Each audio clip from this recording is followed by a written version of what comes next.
All right, welcome back, Hononegah Honors Algebra 2. We're going to now move on to doing sine and cosine curves, but we're now going to start doing a phase shift. So we are now going to shift these up and down, left and right. So we're talking about a translation, okay? So this number that's being added or subtracted, that's going to shift it left and right. And this number right here is going to shift the midline. So I can't stress this enough. We're talking about the phase shift or the translation left or right. This would be the translation up or down or changing the midline. So again, the pictures are all going to somewhat look the same. So when you draw a sine curve, it's going to look the same as the first day. Or when you draw a cosine curve, it's going to look the same as but we're going to shift the graph a little bit. And so again, this can be a little bit confusing, and it's also going to now test your fraction skills. So those of you that just cringed for a second, all right, you can use a calculator, but you need to understand how to add and subtract fractions. And so this section is really going to be an Achilles heel if you do not understand fractions at all. All right, here we go. First, you want to identify the amplitude, the period length. Remember, the period length is 2 pi over b. I can't stress that enough. We're going to draw in the midline. We're going to get the key points, again, using a translation if we need to. Okay, and then you're going to draw the curve through all those points. So here we go. This is going to be a step-by-step, so make sure you're being very careful. First, and I told you this, anytime we're going to graph a trig function, you want to draw a midline. You are then going to put a tick mark right in the middle. If there is something in parentheses being added or subtracted with x, then we would have to change this. But for right now, it's at 0. So we have no phase shift. There's no shifting left or right. Okay, there's nothing that's being added or subtracted inside a parenthesis with x. This plus 3 we will get to in just a little bit, but there's nothing being added or subtracted inside with x. 1, 2, 3, 4 tick marks to the right. 1, 2, 3, 4 tick marks to the left, just like you did the first day. Next, period length. The period length is always 2 pi divided by b. So in this case, 2 pi divided by 4. So the period length is pi over 2. So in order to do a complete cycle, you would need to add pi over 2. The increment is always the period length divided by 4. So the increment length in this one is pi over 8. What does that mean? It means I'm going to add pi over 8 as I go to the right. So 1 pi, adding 1 pi over 8. Adding another pi over 8, adding another pi over 8, and adding another pi over 8. Subtracting a pi over 8. We got 2, 3 pi over 8, and 4 pi over 8. So now I've got all the increments. This is a sine curve. Sine curves start on the midline. So then we're talking about off, on, off, on, off, on, off, on. Connect the dots, and you have just drawn a sine curve.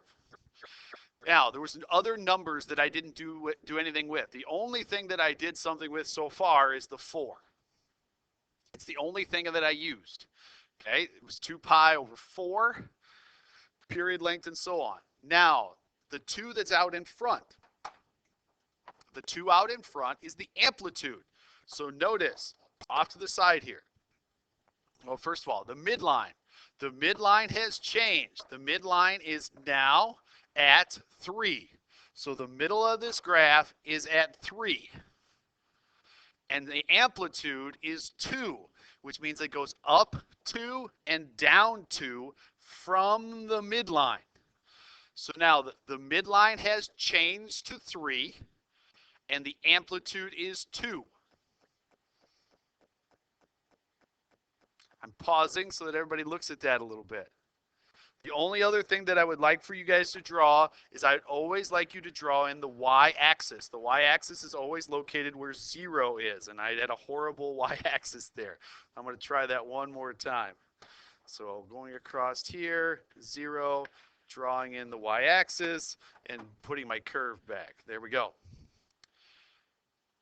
Again, if you have questions, you need to make sure that you talk to myself or Ms. Kinsel. This can be confusing. All right, so here's the big one. I now have something being added or subtracted with x. That is a phase shift. You're still going to draw on your midline. You are still going to draw a tick mark in the middle. 1, 2, 3, 4 to the right. 1, 2, 3, 4 to the left. The trouble is it's now starting at 3 pi. Whatever value is being added or subtracted, okay, is a phase shift to the left and to the right. It's always the opposite. So if it's x minus 3 pi, then 3 pi is the phase shift. If it's x plus 3 pi, it would be a negative 3 pi. So again, this is a phase shift to the right by 3 pi. Period length. Period length is always 2 pi divided by b. So in this case, 2 pi divided by a half. So the period length in this case is 4 pi. The increment, you take the period length divided by 4. So that tells me how much I should add going to the right and how much I subtract going to the left. So I'm going to add pi. So adding pi to the right, subtracting pi to the left. So the only two things now I've dealt with is the phase shift and the period length. This is a cosine curve. Cosine curves start off the midline. So now on, off, on, off, off, on, off. Cosine curve. Last thing I have to do now is describe the amplitude. Okay, the midline is at 0 because there's nothing being added or subtracted at the end, so there's nothing here. And I go up and down 5. So up 5, down 5. So this describes how high and how low the sine curve goes. And don't forget to draw in where the y-axis would be located. So again, just trying to understand where the midline is located and where the y-axis is located.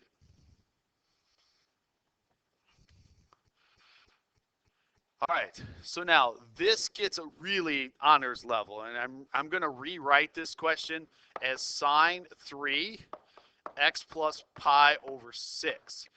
All I did was take out, and so this is honors level.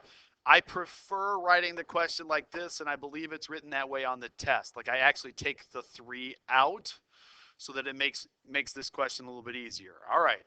So all I did was take a GCF out of both those two. All right, here we go. Draw on a midline. Tick mark in the middle.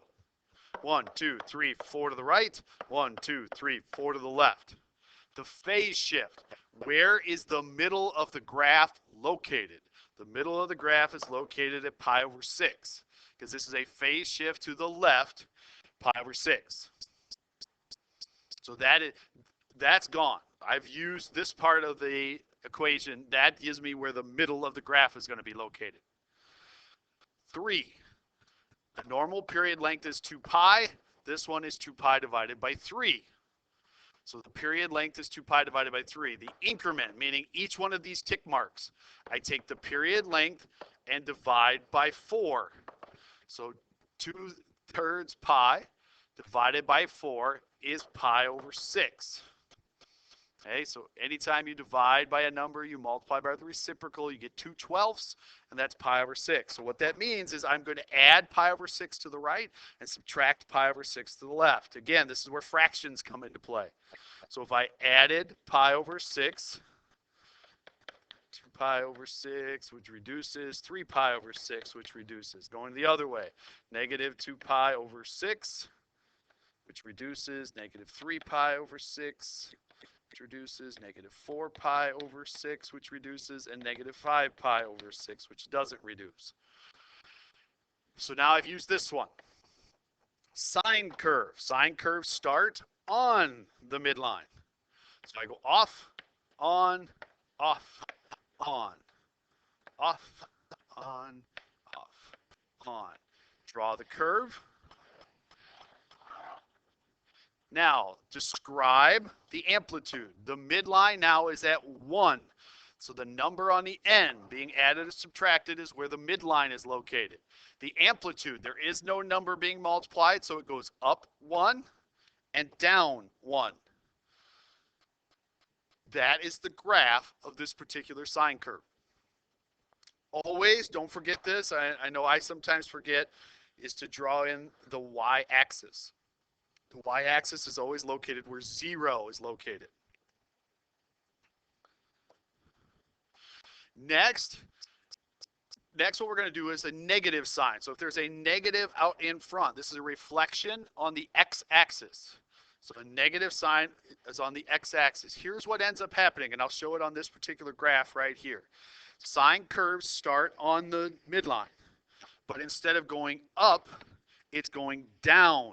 See, this is now a negative sine curve, so it goes down instead of up. Cosine, it starts off the midline, but instead of starting at the top, it is now starting off the midline below the midline. So the negative causes a reflection. So instead of being above the midline, it is now below the midline when you start. So now, running through everything again. Draw in a midline. Middle. 1, 2, 3, 4 to the right. 1, 2, 3, 4 to the left. Now, you can continue. Like I know I do 4 to the right and 4 to the left, but you could go 8 to the right and 8 to the left. You're just going to add the increments to the right and subtract the increments to the left. Or you could go 12. So again, this can go on forever. The number being added or subtracted with the x value in the parentheses is your phase shift. So there's where the middle of your graph is going to be located. It's shifted to pi over 2. The period length. The period length is always 2 pi divided by b. So in this case, the answer is 3 pi. 2 pi divided by 2/3 is 3 pi, which makes the increments in this one period length divided by 4. So I'm going to add 3/4 every time. Now, again, those of you that are fractionally challenged, this is going to be a bit of a struggle. So if I add 3/4 to pi over 2, would be 5 pi over 4. Okay, because we've got 2/4 plus 3/4. So the next one, I'm going to add 3/4 again, and I'm going to get 2 pi. I'm going to add 3/4 again. I'm going to get 11/4 pi. I'm going to add 3/4 again, and I'm going to get 7/2 pi. So again, that can be a little challenging for people as you add 3/4 each time. Subtracting 3/4, so this would be negative 1/4. Okay, because I got 2/4 minus 3/4. Okay, a common denominator. Minus 3/4, minus 3/4, minus 3/4. This is 5/2. Sorry, Okay. So far I've used the phase shift and the period length. Next, it's a sine curve. Sine curves start on the midline, but it's a negative sine curve. So now, instead of going up, this one's going down, up. So off the midline, on, off, on. So notice, it's just going in the opposite direction. Instead of starting on the midline and going upward, it's starting on the midline and going down. 2. 2 tells me, or excuse me, there's nothing being added or subtracted. So the midline's at 0. The 2 means the amplitude is up 2 and down 2. So the amplitude out in front, the number that's being multiplied, that is our amplitude. That's how high and how low the graph actually goes. The only thing left to do is to put in the y-axis. The y-axis would be located in between these two, because I have a positive pi over 2 and I have a negative pi over 4. So just draw in the y-axis where where it would be located, somewhere between those two locations. Your homework assignment is out of the book. I'm sure Miss Kinsel will probably make out a worksheet for this to put it in the Google Classroom. Also, add this question. So I'm sure if she makes it into a worksheet, she would add that question. So that is a challenging one. This would probably be more of an extra credit type question because, again, it's an honors level situation. Good luck. Be safe. I hope everybody is doing well.